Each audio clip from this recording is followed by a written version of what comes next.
अखिलेश पांडे जी हैं, युवा समाज सेवी हैं और लगातार सामाजिक उत्थान के लिए कार्य करते रहते हैं। लेकिन पोर्टल पर 69 प्रदर्शित होना कहीं ना कहीं सवाल खड़े कर रही है। इस पर आप क्या कहेंगे कि जिनमें गौशालाओं की निगरानी की जिम्मेदारी है जी। क्या प्रदर्शित करना चाहते हैं कि ये गौशालाएं है नहीं कि ये जानबूझकर छिपा है? आपका वेटनरी ऑफिस के उनका कहीं न कहीं पे संदिग्ध भूमिका दिख रही है। इससे हम बिग स्कैम कह सकते हैं। 2,88,28,000 रुपए प्रति मंथ दिया जा रहा है। तो एक बड़ा सवाल खड़ा किया है कि पोर्टल पर दिख रहे हैं लेकिन वास्तविक स्थिति में वो जो गौवंश है गौशालाओं में नहीं। मैंने कई खबरें बनाई है और कवर किया है। बेलहा की जो गौशाला है स्थानीय लोगों के मुताबिक सितंबर माह में जाती है। आपके पास जो डाटा है वो दिखा रहा है अगस्त तक 32 लाख का भुगतान हो गया। कहीं ना कहीं बड़ा भ्रष्टाचार नहीं प्रदर्शित वहां है। तो आपने 5 गौशालाओं का नाम लिया जहां सत्यापन शून्य है और डिप्टी डायरेक्टर या डायरेक्टर के द्वारा उसका भुगतान कर दिया गया।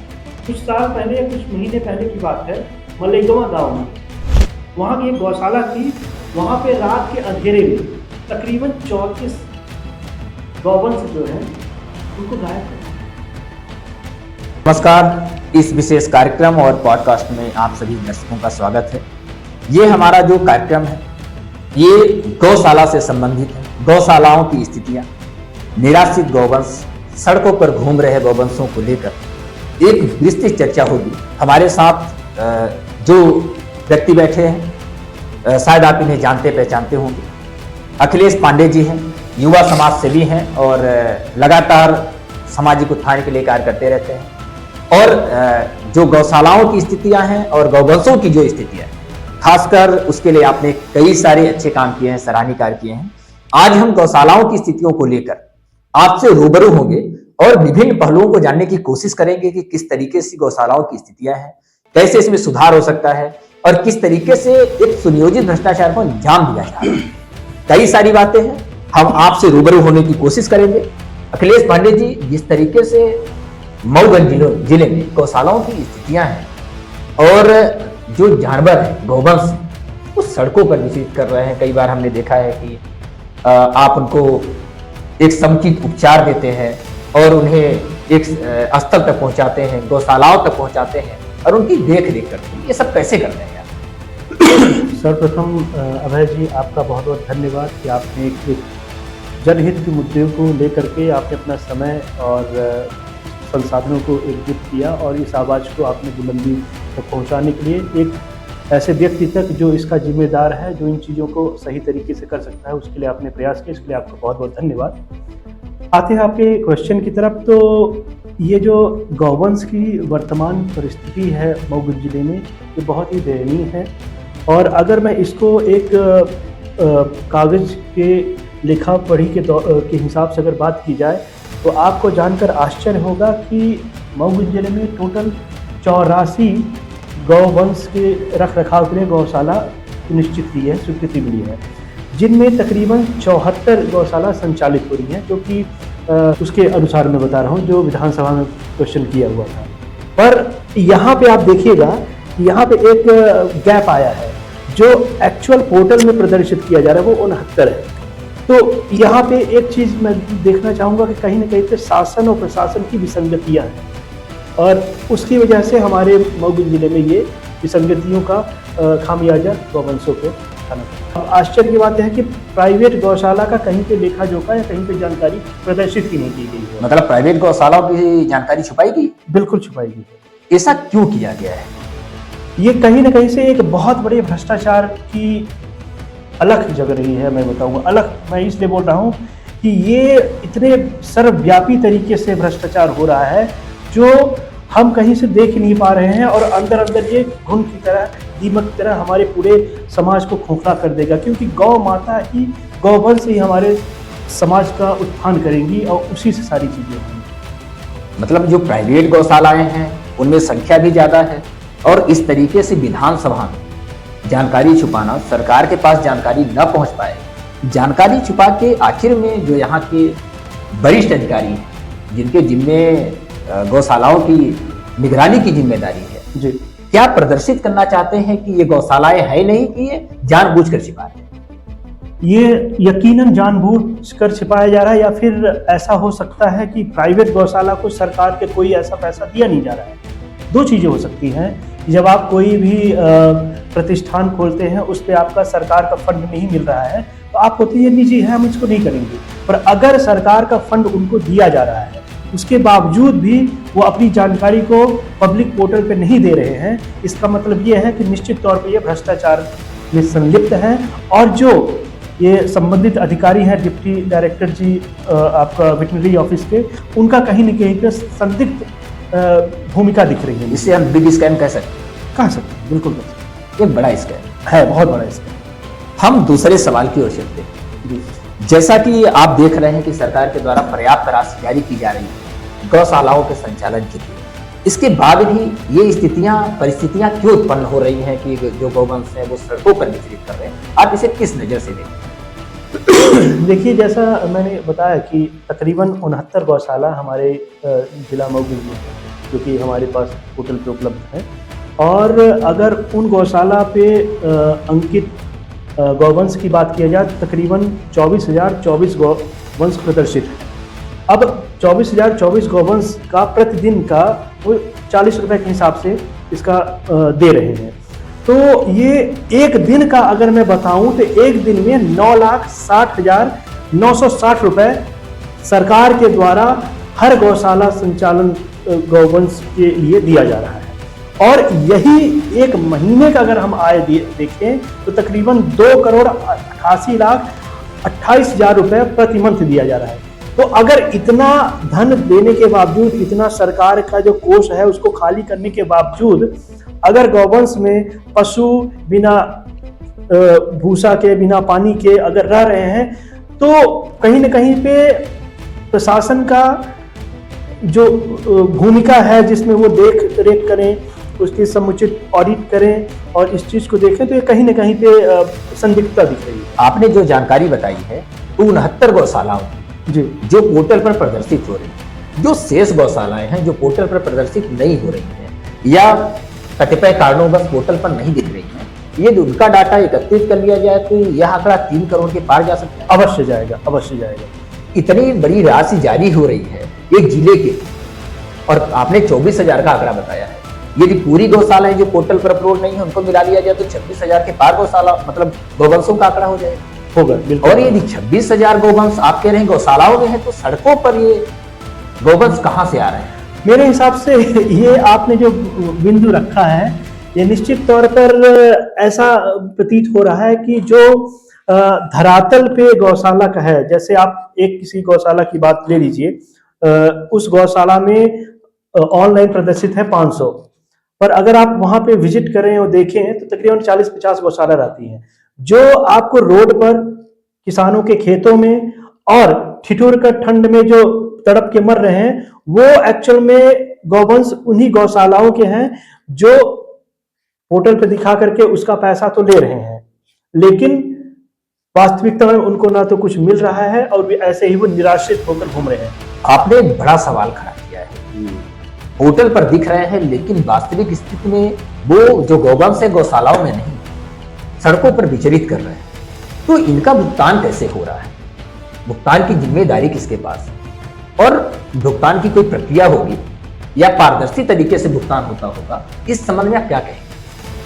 देखिए, पारदर्शिता बहुत ही आवश्यक है इस विषय को लेकर के, और पारदर्शिता तभी हो पाएगी जब कभी किसी भी गौ संचालक के द्वारा अमुक गौवंश के लिए जब क्लेम किया जाता है तो उससे ये चीज़ें पूछी जाए कि आप भूसा के लिए क्या बिल लिए हैं, कहाँ दिए हैं, उसका ऑनलाइन ऑफलाइन जो आपने रसीद दिया है, चूनी खिराई के लिए बिजली का कनेक्शन आपके पास है कि नहीं है।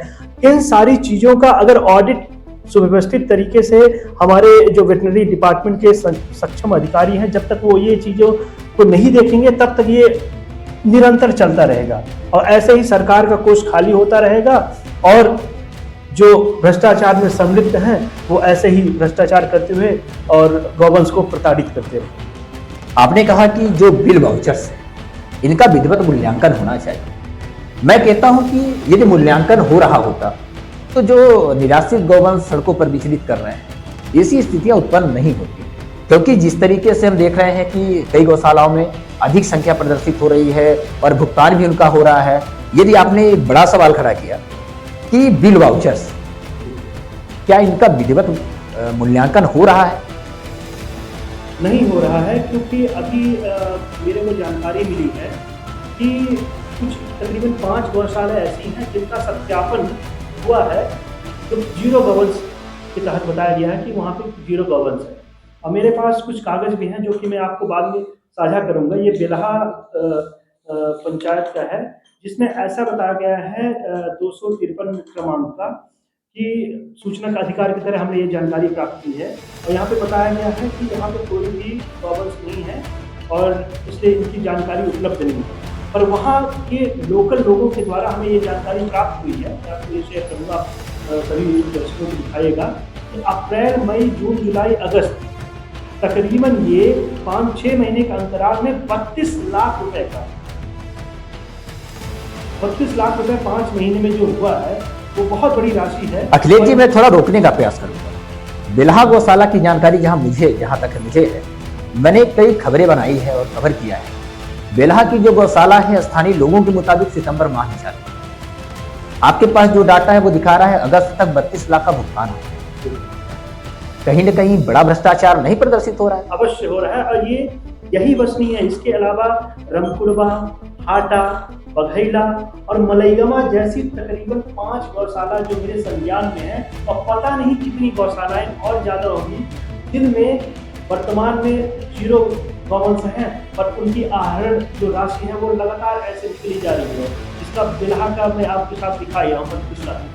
ये कहीं ना कहीं पे बहुत बड़ी विफलता है शासन की, या फिर ये कहें कि जो सक्षम अधिकारी है उनकी, जिन्होंने इस पर संज्ञान न लिया और न देखा और लगातार ऐसे हमारे सरकार की कोष को ऐसे लूट रहे। बेलहा जो गौशाला है, 32 लाख का जो आहरण है, सीधे सीधे पर एक बड़े भ्रष्टाचार की ओर इशारा कर रहा है। अवश्य कर। जो पंचनामा है, जांच रिपोर्ट है, वो हमारे पास भी मौजूद है। जांच रिपोर्ट में यह है कि ये सितंबर माह से गौशाला संचालित हो रही है और गौशाला आज तक बनी नहीं। एक बड़ा सवाल है कि जब गौशालाएं आज तक बनी नहीं है और ग्राम पंचायत जो निर्माण एजेंसी है उसने अभी पशु विभाग को हैंडओवर नहीं किया है, तो फिर किसके आदेश पर, किस अधिनियम के तहत इन गौशालाओं में जानवर रखे जा रहे हैं? क्या जो बिल्डिंग, जो भवन अभी निर्माणाधीन है, क्या वहां पर गौवंशों को रखा जाना उचित होगा? नहीं, मेरे हिसाब से जो आपका क्वेश्चन सीधे आप ये सुनना चाहते हैं कि संलिप्त कौन है और किसके इशारे पे ये सारी चीजें हो रही हैं। 5 जो मैंने गौशालाओं का नाम बताया, निश्चित तौर पे ये सारी जो साजिश चल रही है या षड्यंत्र या भ्रष्टाचार चल रहा है, ये एक ऐसे सक्षम अधिकारी के देख के चल रहा है जो पूरे सिस्टम को अपने हाथों में लिए हुए है, और वो बता रहा है कि आप जाओ भ्रष्टाचार करो, आप गवर्नेंस को ऐसी स्थिति में ला दो कि आपको कोई भी पकड़ने वाला नहीं है, आप पैसे बिल्कुल लाओ, कहीं से भी जांच होगी तो हम पूरा सब। और निश्चित तौर पर जो डायरेक्ट है वो सवाल उठता है वेटरनरी ऑफिस के सक्षम अधिकारी डिप्टी डायरेक्टर। डिप्टी डायरेक्टर की भूमिका कहीं ना कहीं संदिग्ध प्रतीत हो रही है, क्योंकि जो ब्लॉक लेवल के अधिकारी होते हैं, ब्लॉक लेवल के वेटरनरी ऑफिसर होते हैं, वो भुगतान जो सत्यापन होता है वो सत्यापन करते हैं, और सत्यापन का कॉलम, मुझे जहां तक जानकारी है, 8 कॉलम होते हैं और उसमें सत्यापित जानकारी भर के देते हैं। और आपने वेटरनरी ऑफिसर पर यदि सवाल खड़ा किया है तो मैं भी इसमें कुछ चीजों को स्पष्ट करना चाहूंगा। वेटरनरी ऑफिसर के द्वारा जो जिले के अधिकारी हैं, उप संचालक या डिप्टी डायरेक्टर जो भी होते हैं, उनके द्वारा इस भुगतान को प्रूव किया जाता है, उस सत्यापन को अधिकृत किया जाता है कितने गौवंश वहां है। तो आपने 5 गौशालाओं का नाम लिया जहां सत्यापन शून्य है और डिप्टी डायरेक्टर या डायरेक्टर के द्वारा उसका भुगतान कर दिया गया। ये कहीं ना कहीं एक बड़े घोटाले का एक सुगबुगाहट है, एक आहट है कि ये बड़ा घोटाला किया जा रहा है। इसके बाद भी प्रशासन का इस मामले में संज्ञान न लेना, क्या आपको सही लग रहा है? मेरे हिसाब से संज्ञान प्रशासन या शासन तब लेगी जब उन तक ये बात पहुंचेगी, और मेरे हिसाब से आज तक इस चीजें पब्लिक फोरम पे किसी ने उठाया नहीं, या तो उनको इस चीज की जानकारी की भनक नहीं मिलती थी। मैं आपको एक वाकया साझा करना चाहूँगा कुछ साल पहले या कुछ महीने पहले की बात है, मलेगवा गाँव में, वहाँ की एक गौशाला थी, वहाँ पे रात के अंधेरे में तकरीबन 34 गौवंश जो हैं, उनको गायब कर दिया।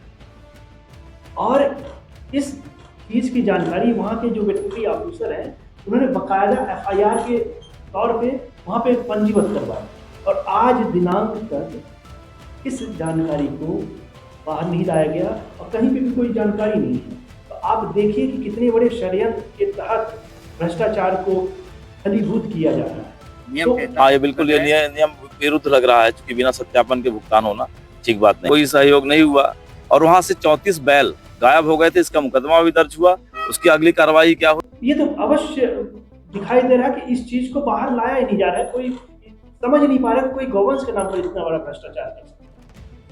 देखिए, जिस तरीके से आपने सवाल उठाया है प्रशासन पर, और गौवंश का अचानक रात के अंधेरे में गायब हो जाना, वो भी 34 गौवंश गायब होते हैं और थाने में शिकायत होती है। इसके बावजूद वो बातें दबी रह जाना और किसी के पास नहीं जाना, आपके माध्यम से मेरे पास तक आना और आज आपके माध्यम से जनता के पास तक जाना, कहीं ना कहीं बड़े सवाल खड़ा कर रहा है। क्या ये गौ तस्करी से भी संबंधित हो सकता है? जी जी, मैं आपका ध्यान आकर्षित करना चाहूँगा इस विषय में भी। अभी विगत पिछले हफ्ते, एक आध हफ्ते हो गया है और ये निरंतर चल ही रहा है।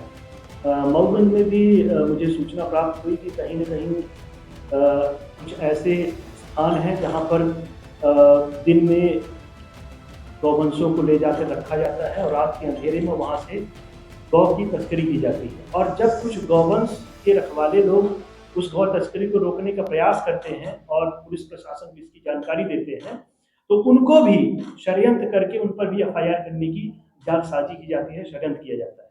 तो ये कहीं न कहीं पे एक विफलता है हमारे समाज में। जिस गौ को माँ बोलते हैं, जिसके लिए पूरा ये सनातन धर्म टिका हुआ है, जिस पर इतने करोड़ के देवताओं का निवास किया जाता है, आज उनके रक्षकों पर इस तरीके का षड्यंत्र किया जा रहा है।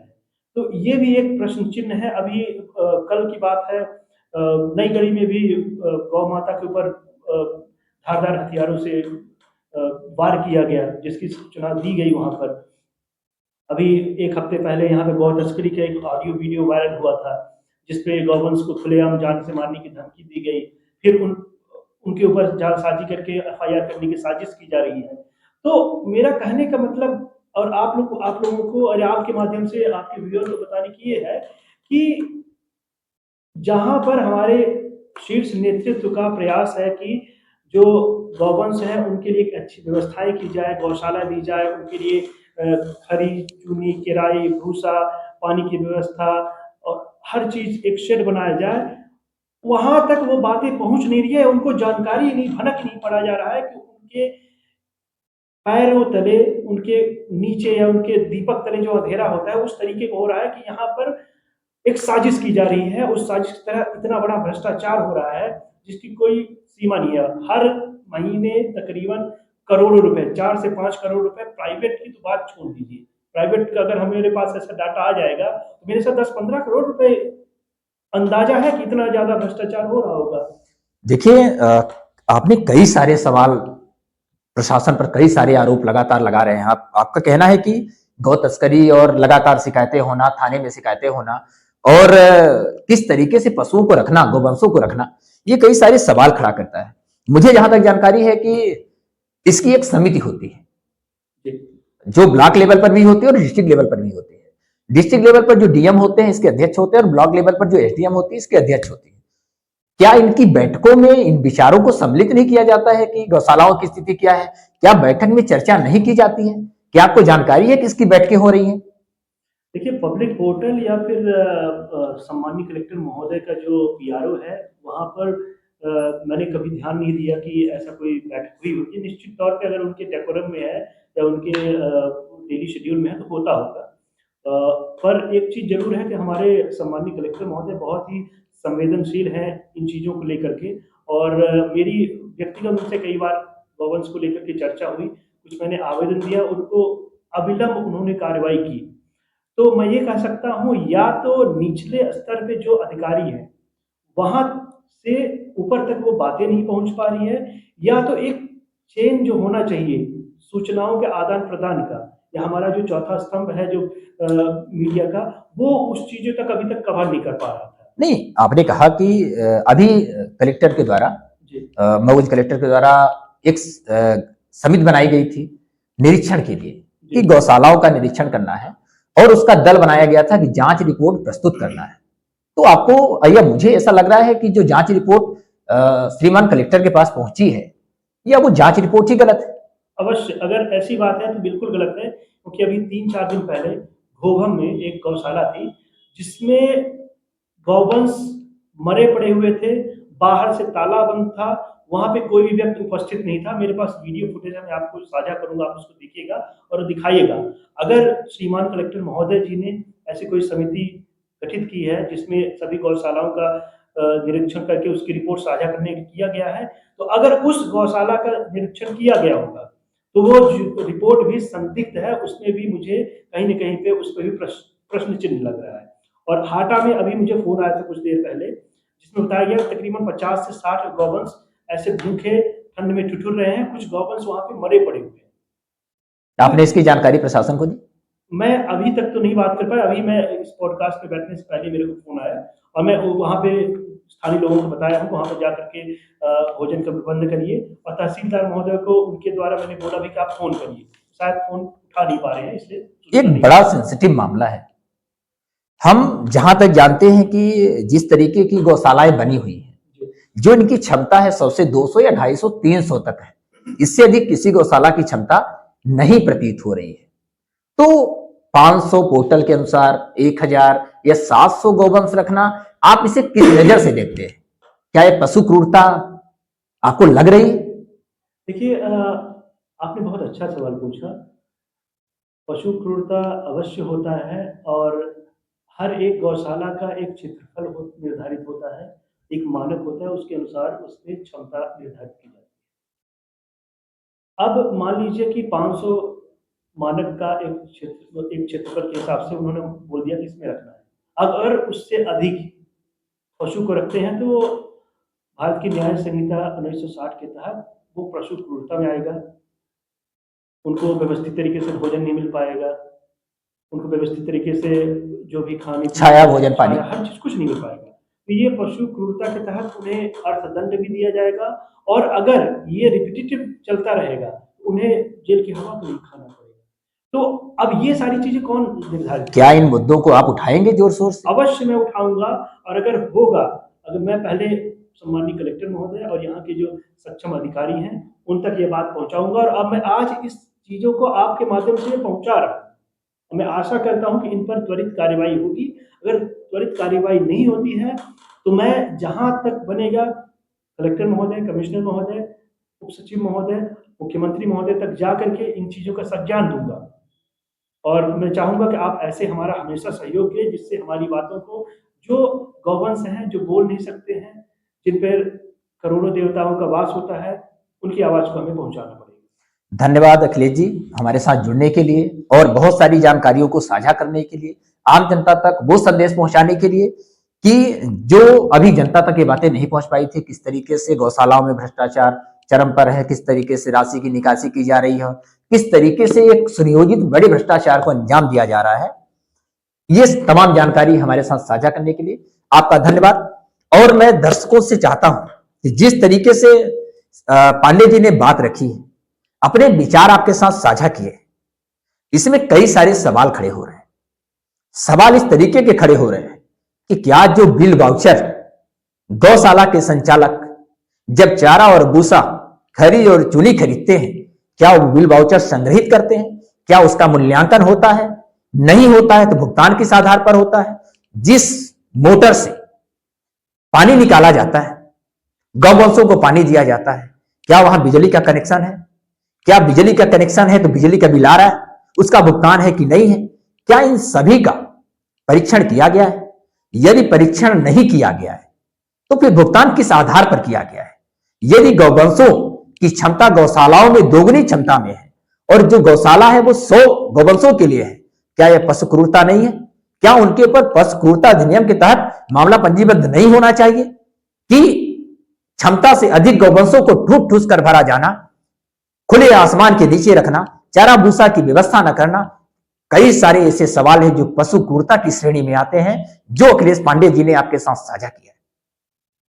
हम अपेक्षा करेंगे कि शासन प्रशासन जल्द ही गौशालाओं में व्याप्त भ्रष्टाचार पर संज्ञान लेगा और एक न्यायोचित कार्रवाई करेगा, क्योंकि जिस तरीके से निराश्रित गौवंश सड़कों पर विचरित कर रहे हैं, किसानों की फसलें नष्ट कर रहे हैं और किसान परेशान है, गौ माता जो है वो सड़क पर विचरित कर रही हैं, हादसे हो रहे हैं और लोगों की अनावश्यक जानें जा रही हैं और गौ माताओं की भी जान जा रही है। जिस गौ माता पर 33 करोड़ देवी देवता विद्यमान होते हैं, विराजमान होते हैं, शास्त्रों में लिखा गया है, और जिसके लिए सरकार करोड़ों करोड़ रुपए का बजट दे रही है, और इस तरीके का उनके साथ एक सुनियोजित और संगठित भ्रष्टाचार को अंजाम देना कहीं न कहीं कई सारे प्रश्न चिन्ह खड़ा कर रहा है। जल्द ही हम एक नए अपडेट के साथ आपके साथ अपने विचार साझा करेंगे। तब तक आप हमारे साथ जुड़े रहिए और तब तक के लिए नमस्कार।